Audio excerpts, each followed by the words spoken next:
Bonjour à toutes et à tous et bienvenue sur la chaîne YouTube d'éducatif.fr. Alors je vous remercie de vous abonner si vous voulez accéder à toutes nos vidéos YouTube et pouvoir mettre un petit peu des likes dans les commentaires.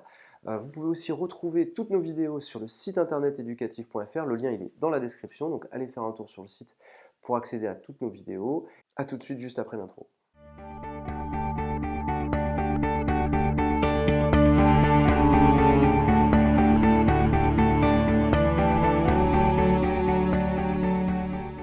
Bonjour à toutes et à tous, dans cette vidéo, on va découvrir la notion de la réciproque du théorème de Pythagore. Alors, qu'est-ce que la notion de réciproque?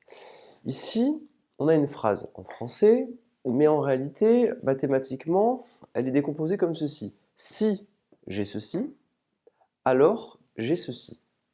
Donc ça en maths, ça s'appelle une assertion, d'accord? Si cette assertion-là est vraie, si j'ai vraiment eu un 20 sur 20, alors je peux affirmer que cette assertion-là, elle est vraie aussi, c'est-à-dire j'ai une bonne note. Et le fait d'écrire si ceci est vrai, alors ceci est vrai, eh bien c'est ce qu'on appelle une implication. Vous voyez que si j'ai un 20 sur 20, alors je peux affirmer que j'ai une bonne note.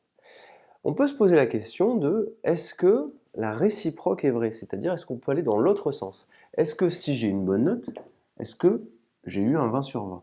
Bien, vous voyez que dans ce cas-là, la réciproque est fausse. D'accord? De temps en temps, la réciproque peut être vraie.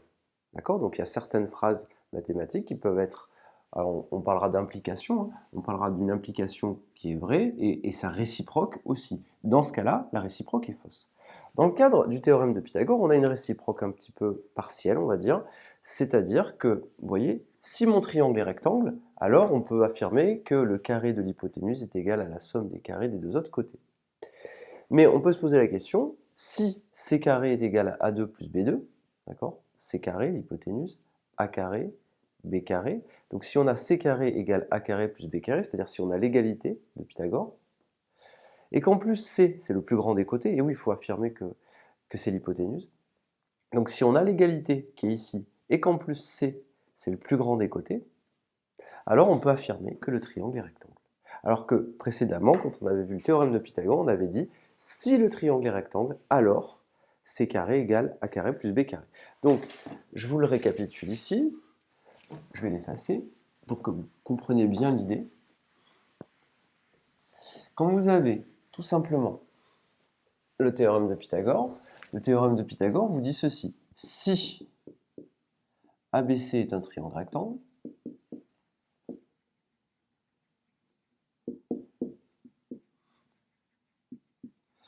eh bien, on peut affirmer alors, donc là c'est notre flèche comme ceci, on peut affirmer que C carré égale A carré plus B carré, c'est-à-dire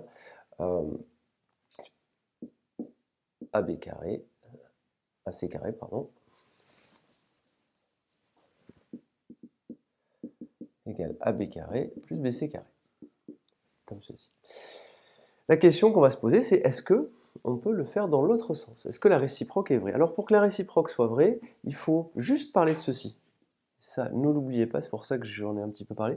Il faut parler du plus grand des côtés. C'est-à-dire il faut spécifier, quand vous écrivez ceci, de dire qui est le plus grand des côtés. D'accord? Donc vous écrivez si C carré égale A2 plus B2, avec C qui est le plus grand des côtés, n'oubliez pas, eh bien on peut dire que le triangle rectangle, que le triangle ABC est rectangle, et on peut en plus dire que son hypoténuse, eh bien c'est le côté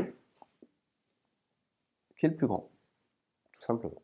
Alors à quoi ça nous sert dans les exercices? Eh bien voilà l'exercice type que vous aurez au DS. ABC est un triangle rectangle, ABC est un triangle, pardon, donc juste un triangle, vous ne savez pas qu'il est rectangle. On vous donne des longueurs, AB, BC, AC, et on vous dit, est-ce que ce triangle est rectangle? C'est ça la question, d'accord? Donc vous allez devoir dire, dans quel cas est-ce que le triangle est rectangle en utilisant la réciproque du théorème de Pythagore. Voilà tout. Donc, petit exercice à faire, on va le résoudre dans la deuxième partie, et donc on aura juste à choisir nos longueurs, à essayer de vérifier ceci pour voir si ça fonctionne. Donc on se retrouve tout de suite dans la deuxième vidéo pour résoudre cet exercice-là, qui est l'exercice classique que vous pouvez avoir au contrôle. Je vous remercie et à tout de suite.